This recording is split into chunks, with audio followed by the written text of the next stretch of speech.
자, 다니엘서 7장 9절부터 28절 종말 적그리스도 출현과 재림 예수님의 나라에 대해서 살펴보겠습니다. 자, 다니엘서 7장인데 종말에 대해서 이야기를 하고 있죠. 재림 예수님의 나라에 대해서 이야기하고 있죠. 자, 다니엘이 어느 정도까지 멀리 보고 있는지 감동이 오고, 이것은 다니엘만 보는 게 아닙니다. 그래서 이사야 선지자도 보고 있고, 많은 믿음의 사람들은 종말까지 다 내다보고 있는 부분들 볼 수가 있습니다. 자, 도표로 만들었는데요. 자, 다니엘서 2장에는 금머리는 이제 다니엘 7장의 사자고요. 그 다음에 다니엘서 바벨론이죠. 그 다음에 은가슴 페르시아는요 7장에 곰으로 표현되어 있고, 노베 헬라죠. 자, 7장에는 표범으로, 철종아리 로마죠. 자, 무서운 짐승으로 7장에 표현되어 있습니다. 그다음에 쇠와 진흙이 섞인 발과 열 발가락은 다니엘 7장 열불로 자주 주권 국가 시대를 가리키고요. 다니엘서 2장에는 없던 이 작은 뿔 적그리스도가 7장에 등장하는 것을 보게 되고요. 떠인 돌은 재림 예수님의 시대로서 7장에는 인자가 다스리고 통치하는 시대로 소개를 하고 있습니다. 자, 9절 말씀 살펴보겠습니다. 내가 보니 왕자가 놓이고 옛적부터 항상 계신 이가 좌정하셨는데 그의 옷은 희기가 눈 같고 그의 머리털은 깨끗한 양의 털 같고 그의 보좌는 불꽃이요 그의 바퀴는 타오르는 불이며. 자, 왕자는 이제 왕이 앉는 의자죠. 자, 하나님의 보좌를 가리킵니다. 옛적부터 항상 계신 이는 성부 하나님이죠. 자, 문맥상 인자 같으니 이위 하나님 예수님이 따로 등장을 하기 때문에 여기에 항상 옛적부터 항상 계신 이는 성부 하나님으로 보는 것이 맞겠습니다. 자, 옷은 희기가 눈 같고 거룩하신 분이죠. 하나님은 거룩하신 분이다. 이렇게 소개를 하고요. 머리털은 깨끗한 양의 털 같고, 자, 흰 머리털은 공의로 재판하시는 재판장이다. 요한계시록 1장에서도 말씀을 드렸었습니다. 자, 그의 보좌는 불꽃 같다. 이것은 하나님께서 지금 불꽃 분노하고 계시는 심판하시는 하나님이다 말입니다. 하나님의 보좌가 항상 불꽃 같으냐? 뭐 그렇다기보다는 여러분 성도들이 앉아 있는데 불꽃 같은 그런 보좌에 앉아 있는 내용은 없거든요. 예? 성도들 앞에서는 그냥 하나님이 보좌에 앉으셨단 말입니다. 예? 요한계시록 5장이나 이런 데 보면 4장, 5장 성도들 앞에 이렇게 불꽃 보좌는요, 분노 심판하시는 하나님을 묘사하고 있는 겁니다. 자, 그의 바퀴는 타오르는 불이다. 불이다. 이것은 역시 세상을 심판하시는 심판주 하나님에 대한 표현이다. 자, 바퀴에 대한 부분들은 좀 애매한 부분이 없지 않지만 에스겔서가 힌트를 조금 보여줍니다. 에스겔서 1장 20절에 보니까, 자, 영이 어떤 쪽으로 가면 생물들도 영이 가려는 곳으로 가고 바퀴들도 그 곁에서 들리니 이는 생물의 영이 그 바퀴들 가운데에 있음이니라. 그렇게 말씀을 하고 있습니다. 자, 여러분, 영이 가면 생물들이 따라가고 생물들이 가면 바퀴도 따라가더라. 이렇게 표현을 하고 있는 거예요. 그러면 여러분, 영은요 성령 하나님을 이야기합니다. 생물들은 내 생물들, 거룩천사, 천사들을 이야기하는 거예요. 여기까지는 확실하거든요. 바퀴들이 뭐냐? 바퀴들은 성경의 여러 가지 이게 정황상 이 바퀴는 결과, 역사, 섭리 그런 것들을 이야기합니다. 워크.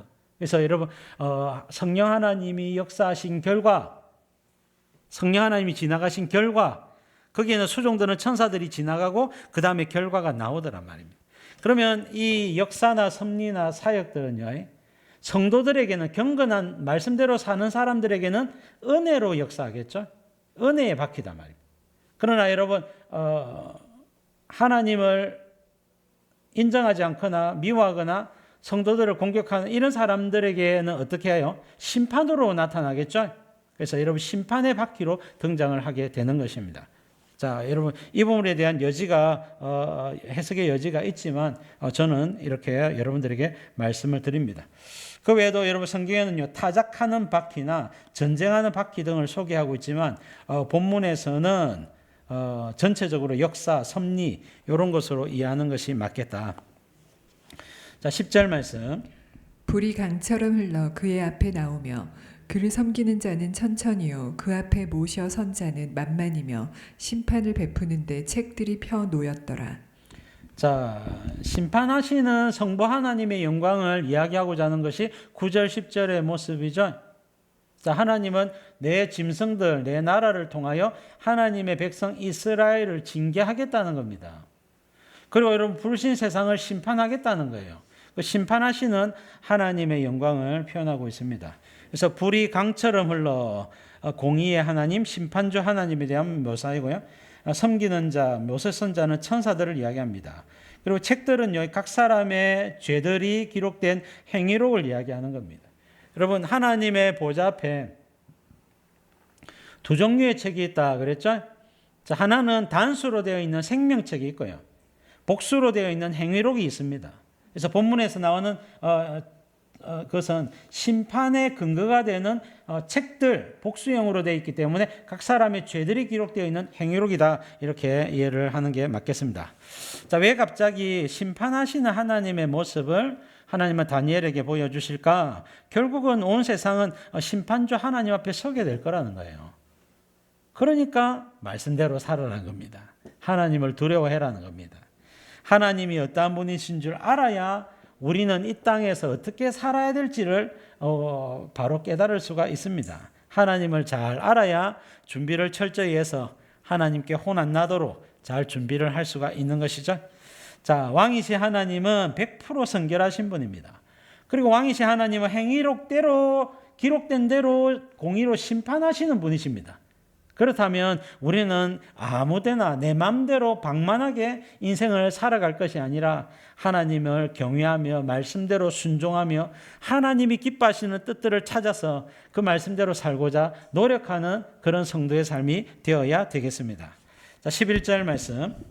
그때 내가 작은 뿔이 말하는 큰 소리로 말미암아 주목하여 보는 사이에 짐승이 죽음을 당하고 그의 시체가 상한 바 되어 타오르는 불에 던져졌으며.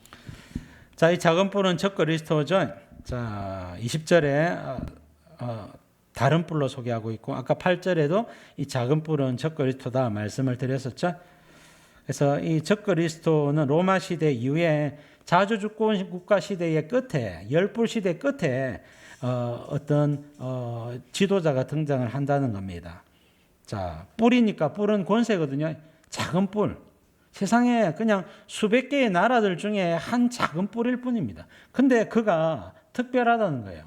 어떤 면에서 특별하냐? 다니엘서나 요한계시록을 살펴보면 잘 알 수 있겠지만은 이 뿔은 전지구적인 대통령입니다. 그러니까 만왕의 왕같이 예수님같이 물리적으로 전 세계를 다스리는 통치자단 말입니다. 그러니까 특별하다는 거예요. 자, 여러분 이런 나라는 세상에 오지 않았다 그랬죠? 지금까지도 오지 않았어요. 자, 로마 시대 위에 적그리스도라고 할 만한 사람이 등장을 했느냐? 새 나라의 대통령이 새 나라가 한 명이 대통령을 뽑고 또 그 대통령이 전 지구적인 대통령이 된 사람이 있느냐? 그 어떤 누구도 없습니다. 그러니까 여러분 세계 대전이 일어나고 어떤 영웅 호걸들이 징기스칸이나 뭐 나폴레옹이나 뭐 다양한 제국의 황제들이 등장을 했다 할지라도 그 누구도 그죠? 전 지구를 다스리는 사람은 없습니다. 오늘날 미국이나 뭐 러시아나 중국이나 강력한 나라들이 있다 할지라도 또 이전에는 영국이나 스페인이나 그런 나라들이 있다 할지라도 전 지구적인 대통령이나 왕은 존재하지 않았다. 자, 그러나 여러분 다니엘서 8장 9절에도 작은 뿔이 등장하는데 그 작은 뿔은 다릅니다. 같은 작은 뿔, 똑같은 작은 뿔이지만 다니엘서 8장은 헬라 시대의 작은 뿔 안티오코스 4세, 별명이 안티오코스 에피파네스입니다. 자, 그 사람이 있고 7장에는 종말에 있을 적그리스도에 대한 이야기를 했죠. 자, 이것을 작은 뿔을 다 구분을 해서 이해를 해야 되겠습니다. 자, 짐승이 죽임을 당하고 그의 시체가 상한 바 되어 타오르는 불에 던져졌으며 결국은 요한계시록 13장 19장에 나타난 대로 짐승 적그리스도가 멸망을 할 것을 이야기를 하는 것입니다. 자, 요한계시록 13장, 19장에 이후에 등장하는 짐승이 적그리스도를 가리키는데, 자, 본문에서 짐승이 죽임을 당하고 이렇게 했는데, 그냥 보기에는 이 짐승은 이 적그리스도 같아 보인단 말입니다. 근데 본문에서 적그리스도 누구라 했습니까? 작은 뿔이랬죠. 작은 뿔입니다. 이 짐승은요, 작은 뿔을 포함하고 있는 이 제국, 적그리스도의 나라를 이야기하는 것입니다. 그래서 본문의 짐승은 적그리스도가 다스렸던 세상 나라를 가리키고, 이 세상 나라는 불로서 망할 것이다 라고 하는 표현을 하고 있는 것입니다. 자, 12절 말씀. 그 남은 짐승들은 그의 권세를 빼앗겼으나 그 생명은 보존되어 정한 시기가 이르기를 기다리게 되었더라. 자, 12절에 그 남은 짐승들은, 자, 여러분, 원어로는 the rest of beasts 그렇게 되어 있습니다. 그래서 그 짐승의 남은 부분을 이야기합니다. 자, 짐승은 제가 문맥상 뭐라 했습니까? 세상 나라를 상징한다 했죠. 자, 세상 나라가 불타고 망하고 난 다음에 남은 부분이 있는 거예요. 재림 예수님 시대에도 불신 세상이 있다 그랬죠. 자, 그것을 이야기하는 겁니다. 자, 망하고 남은 세상 나라를 이야기하는 겁니다. 그 망하고 남은 세상 나라가 어떻게 된다고요? 정한 시기가 이르기까지 기다리게 되었단 말입니다. 자, 여러분, 요한계시록 20장 7절 보니까 천년왕국이 끝나는 시점에 곡과 마곡 전쟁이 일어나는 것을 묘사하고 있죠.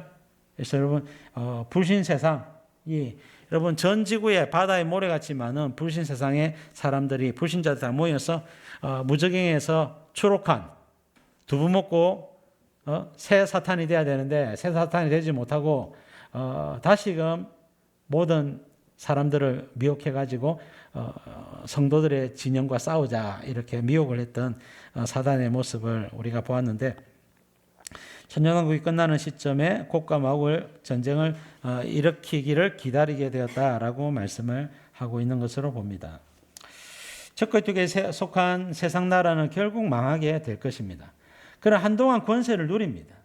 한동안 권세를 누려요. 길게는 7년이고 짧게는 3년 반입니다. 3년 반으로 보셔야 되겠죠. 계시록 19장 예수님의 재림으로 망하고, 계시록 20장 곡과 마곡 전쟁으로 완전히 망한다. 그렇게 말씀을 하고 있습니다. 그러므로 성도는 끝까지 믿음을 지켜야 되고요.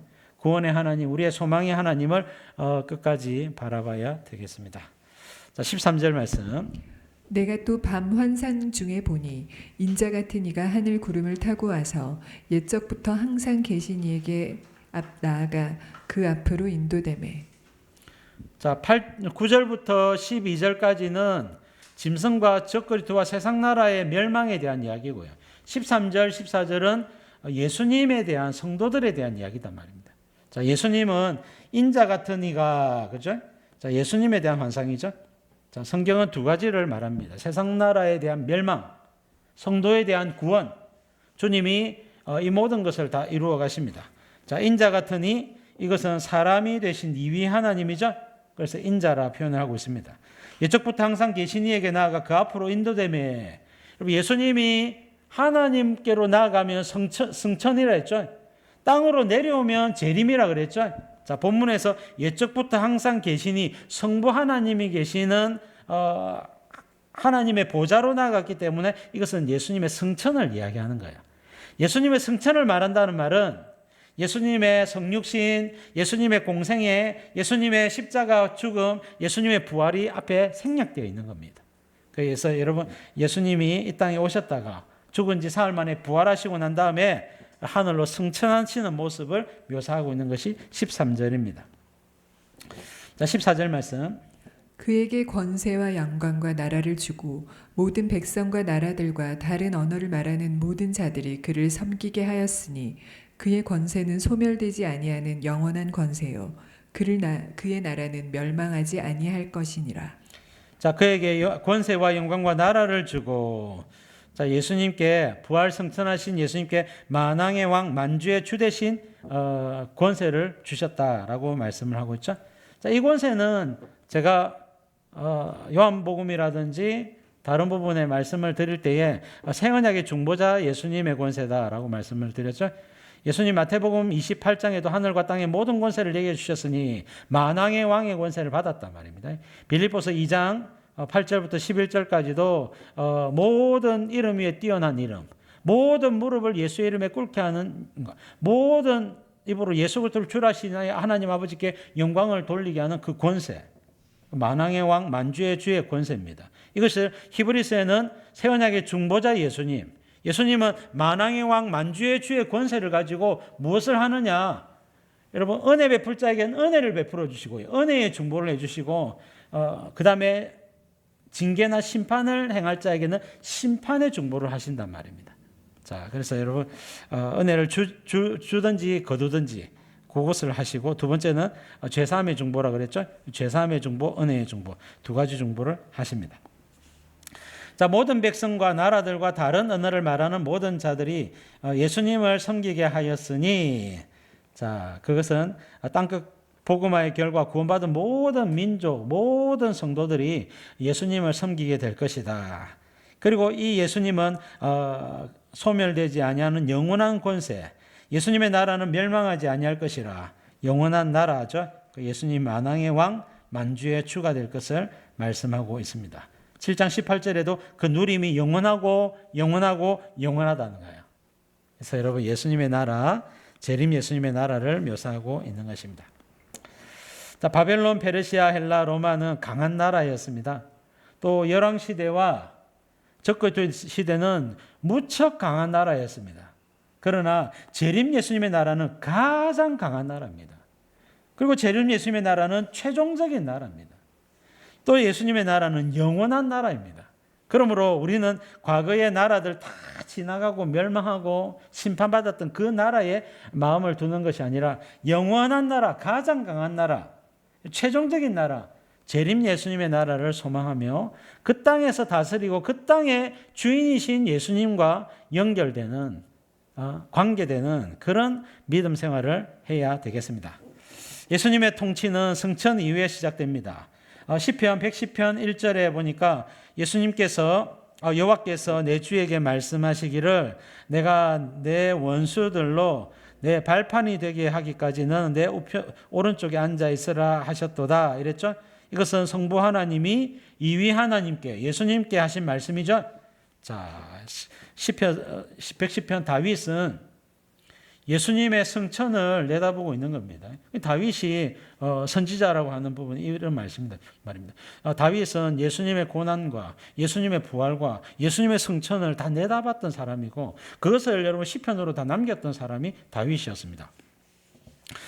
그 예수님이 하나님 보좌 우편에 앉으셔서 새 언약의 중보자가 된 결과가 뭐냐? 여호와께서 시온에서부터 주의 권능의 귤을 내보내시리니 주는 원수들 중에 다스리소서. 시온에서부터 주님이 다스리신다는 거예요.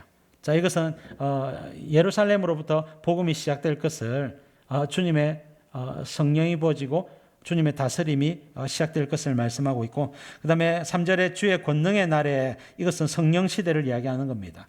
여러분, 오직 성령이 너희에게 임하시면 너희가 권능을 받고 예루살렘과 유다와 사마리아 땅끝까지 이르러 내 증인이 되리라 그랬죠. 여러분, 권능의 날은 성령 하나님이 부어지고 다스리시는 시대란 말이에요. 신약 시대, 교회 시대를 이야기하는 겁니다. 주의 백성이 거룩한 옷을 입고, 이것은 예수님 을 믿어 죄사함을 받고 성도라고 하는 옷을 입고 절거히 헌신하니, 새벽 이슬 같은 주의 청년들이 헌신하기 위해서 주께 나오더란 말입니다. 자, 예수님의 통치는 예수님이 승천하고 난 다음에 성령이 이 땅에 부어지고 또 성도들이 성령의 충만함을 받고 땅끝까지 복음을 전가하는 것으로 나타난다라고 말씀을 하고 있는 거예요. 자, 그렇다면 성도는 어디에 마음을 둬야 될까? 최종적인 나라, 영원히 망하지 않는 나라, 강한 나라, 재림 예수님의 나라에 소망을 둬야 된다. 그것입니다. 여러분, 성도는 예수님과 함께 영원히 통치할 자들입니다. 여러분, 이 땅에서 저와 여러분들이 살아갈 세월, 어떤 분은 한 3, 40년 남았고 어떤 분들은 한 5, 60년 남았는데 다 지나갑니다. 네? 목사님, 저는 60년 더 남았습니다 해도 뭐 괜찮습니다. 여러분, 다 지나간단 말이에요. 그 짧은 세월은요, 금방 지나가고 영원히 영원한 시대가 준비되어 있기 때문에 언제든지 여러분 기뻐할 수 있습니다. 항상 기뻐하라. 쉬지 말고 기도하라. 범사에 감사하라. 여러분, 그래서 여러분 우리가 이 땅을 살아가는 동안 여러분 믿음의 역사, 사랑의 수고, 소망의 인내, 소망을 가진다면 항상 웃을 수 있어요. 항상 기뻐할 수 있어요. 항상 감사할 수 있어요. 다 지나가는 것들입니다. 여러분 이 땅에서 우리가 복음을 붙잡고 믿음으로 살고 한 영혼이라도 더 섬기고 한 영혼이라도 구원하고 조금이라도 더 하나님 나라의 확장을 위해서 섬기고 헌신하게 된다면 주님이 흡족해 하실 겁니다. 그래서 여러분 언제든지 감사하고 기뻐하면서 기도하면서 하나님 나라를 섬겨 나가시기 바랍니다. 자, 15절 말씀. 나 다니엘이 중심에 근심하며 내 머릿속의 환상이 나를 번민하게 한지라. 자, 왜 다니엘은 근심하며 번민했을까? 여러 가지 의미가 있겠지만 문맥을 보면 알 듯 모를 듯 잘 모르겠다라는 거예요. 좀 더 구체적으로 알고 싶다는 겁니다. 그래서 다니엘이 근심하고 번민하니까 더 가르쳐 주는 겁니다. 자, 16절 17절. 내가 그 곁에 모셔 선 자들 중 하나에게 나아가서 이 모든 일의 진상을 물으매 그가 내게 말하여 그 일의 해석을 알려주며 이르되 그 내 큰 짐승은 세상에 일어날 내 왕이라. 자, 세상에 일어날 내 왕이라 그랬죠? 그래서 사자는 바벨론이요, 곰은 페르시아요, 표범은 헬라요, 무서운 짐승은 로마다. 내 나라에 일어날 왕들이다. 그렇게 말씀을 하고 있는 것입니다. 자, 18절 말씀.